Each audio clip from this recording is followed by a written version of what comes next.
Hi, how are you? In our last two videos, we saw how you can generate a product feed using WooCommerce Product Feed Manager, and also I showed you how to use the filter options. So in this video, I'll be showing you how you can use the category mapping option.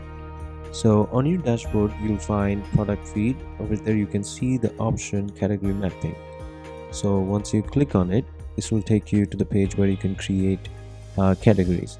So let's say first I need to name the category. So let me name it demo, and these are the list of all the categories that are in the WooCommerce store that I'm running. So in your case, it will be the list of categories that you have in your WooCommerce store. So let's say I'm choosing clothing and I want this to be mapped with Google's clothing and accessories. So I'll just search for it. Basically, we have made this into a smart search where you get suggestions according to Google's feed configuration list. So right here I can see in Google you have this option. So I'm putting my clothing under clothing and accessories for Google.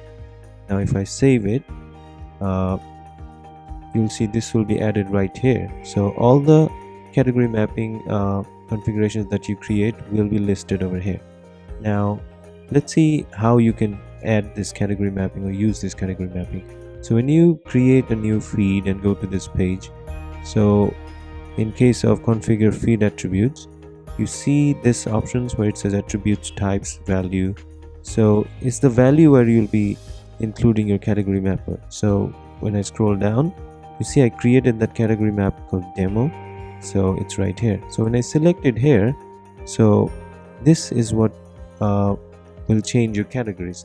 So I chose clothing and I mapped it to clothing and accessories for Google. So in my feed, it will show that the category is clothing and accessories rather than just clothing. So that's how the category mapping option works. All right.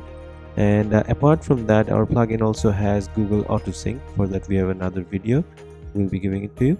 And you have the dashboard where you can go and find out documentations and have a way to contact us. And you can also rate us from here.